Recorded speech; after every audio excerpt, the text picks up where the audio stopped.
오늘은 일본의 기업인 마이자와 유사쿠의 인생, 생애 이야기입니다. 먼저 잘 모르시는 분들이 많을 테니 간단한 소개로 시작해볼까요? 마이자와 유사쿠는 일본의 무신사라고도 불리는 최대 의류 패션몰 조조타운을 창업한 인물입니다. 현재는 소프트뱅크의 조조타운의 지분 50.1%를 37억 달러, 하나로 약 4조 2천억에 매각한 상태로 전 CEO라고 볼 수 있죠. 유사쿠는 통장에 있는 돈 1조를 자신의 유튜브에 직접 공개했는데 그 돈을 일본 국민들에게 뿌리겠다는 발언을 해 화제가 되었습니다. 이에 사람들은 유사쿠를 돈 뿌리는 아저씨라는 별칭으로 부르고 있죠.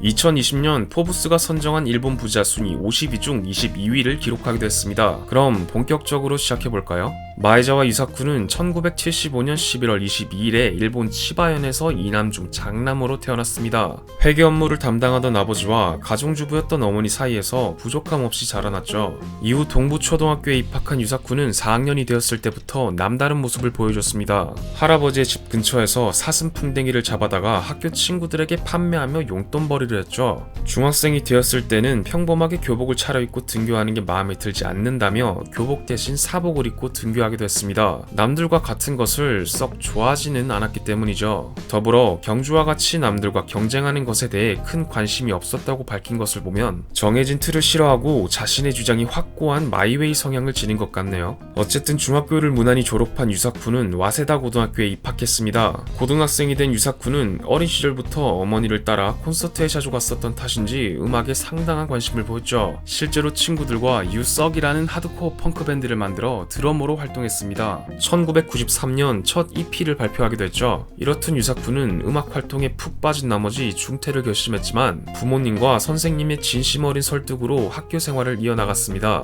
고등학교 졸업장은 받는 조건 하에 최소한의 출석 일수만 채우기로 말이죠. 학교를 가지 않는 날이면 대부분 밴드 연습을 하거나 미국에서의 음악 공부 그리고 여행 경비에 대한 자금을 모으기 위해 아르바이트를 했습니다. 그러던 어느 날 유사쿠는 등굣길에 지하철을 이용하던 중 깊은 생각에 빠졌는데요. 지루했던 지하철의 분위기와 행복해 보이지 않았던 회사원들을 보고는 저런 생활을 위해 학교에서 공부를 하는 미래 자신의 모습이 무섭게 느껴진 것이었습니다. 이에 유사쿠는 나는 저렇게 살지 말아야지 라는 다짐을 했죠. 고등학교를 졸업한 유사쿠는 여느 또래들과 달리 대학교로 진학하지 않고 반년이라는 시간 동안 미국에서 생활하며 음악 공부에 열중했습니다. 끝내 밴드로서 메이저 데뷔까지 할 정도의 실력을 보여줬죠. 참고로 유사쿠가 다니던 와세다 고등학교는 명문 중에서도 명문인 학교입니다. 실제로 졸업생의 약 70% 이상이 와세다 대학에 진학한다는 통계가 존재하죠. 그 좋은 기회를 걷어차버린 것이니 신념이 뚜렷하다고 생각할 수 있지만 어떻게 보면 너무 어리석었던 것으로 볼 수도 있습니다. 근데 뭐 유사쿠가 살아온 인생을 보면 신념이 뚜렷하다는 게 좀 더 어울리죠.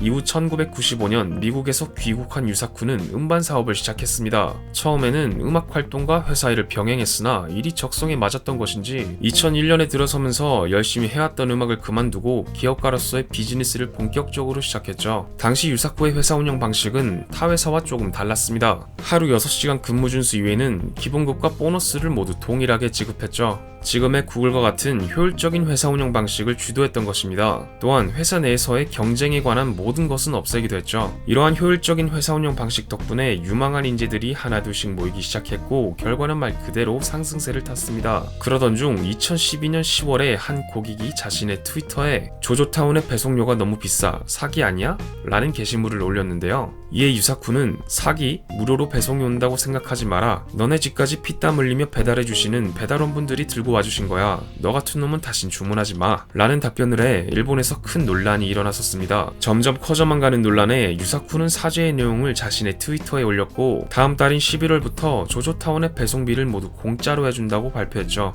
이렇듯 현명한 대처를 했지만 회사의 주식은 떡락했습니다. 그래도 어찌어찌 버티며 다시 상승 기세를 보여주었고 패션 코디네이터 앱 웨어의 운영을 시작하면서 탄탄대로를 탔죠. 2016년엔 포브스가 선정한 일본의 부자 랭킹 50위 중 14위를 기록하기도 했습니다. 이후 2019년 9월에는 소프트뱅크 그룹 계열인 야후재팬에 조조타운의 지분 50.1%를 무려 4천억엔에 매각하면서 사인 발표를 했죠. 이에 소프트뱅크의 CEO 손정희는 유사쿠에게 회사에 남아달라 부탁했지만 정중하게 거절하고 모든 자리에서 물러났습니다.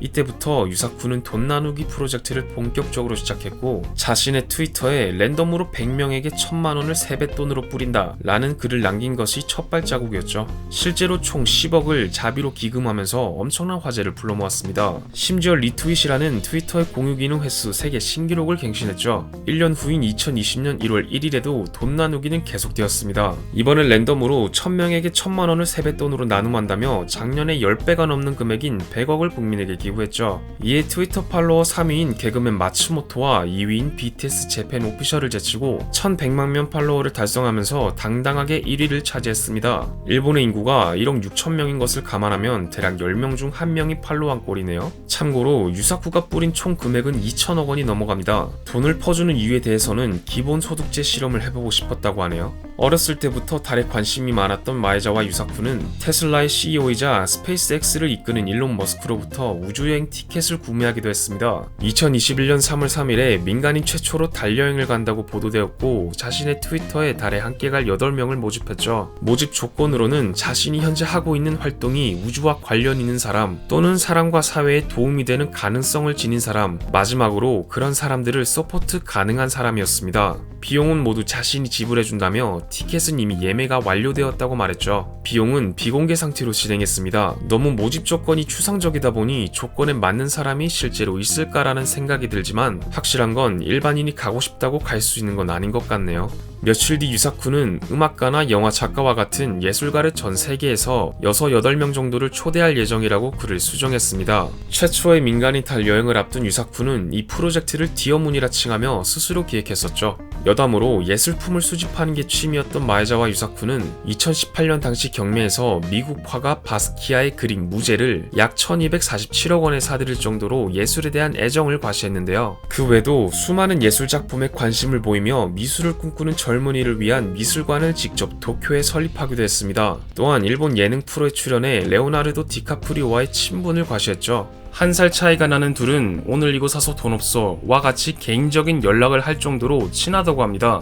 유사쿠는 애인마저도 어마어마한 스케일을 자랑하는데요. 가수 겸 모델인 에미지, 모델인 사이코, 그리고 여배우 겸 가수인 시모코 케이코와 영화배우 고리키 아야메 등이 대표적이죠. 그러나 유사쿠는 애초에 결혼을 할 생각이 없다고 밝혔습니다. 결혼을 하지 않는 이유로는 결혼이라는 틀에 바뀌지 않고 자신의 일과 연애에 열중하는 게 이상적이라고 말했죠. 아예 일부다처제 제도가 있는 게 좋다고도 말했습니다. 논란이 안 된 걸 보니 확실히 문화적 차이가 큰 것 같네요. 유사쿠는 우주여행에 관심이 많은 20대 이상 미혼 여성을 대상으로 마에자와 유사쿠 본격 맞선 프로젝트 풀문 러버스라는 예능을 일본 인터넷 방송인 아베마TV에서 방영할 계획을 펼치기도 했습니다. 애인으로 뽑힌 여성은 앞서 말한 달여행에 함께 간다는 내용이었죠. 파격적인 제안 덕분인지 유명 연예인이 다수 응시했지만 갑작스럽게 개인적인 이유로 방송은 무산되었습니다. 그리고 현재는 솔로로 지내고 있죠. 유사쿠는 구독자 약 70만 명을 보유한 유튜버이기도 합니다. 한 영상에서는 비즈니스 계획표를 모집하여 그중 전망이 있어 보이는 10명에게 100억을 후원한다고 말했죠. 뿐만 아니라 전략적으로 서포팅을 해준다고도 약속했습니다. 10만엔을 지불해야 심사가 가능했으나 신청자는 무려 4,331명에 달했죠. 그만큼 인정받은 사업가이기에 가능했던 일이었던 것 같네요. 물론 지금도 세뱃돈뿐만 아니라 랜덤으로 돈을 지급한다고 하니 한번 팔로우해서 받아보는 것도 나쁘지 않다고 생각합니다. 로또보다는 확률이 높지 않을까요?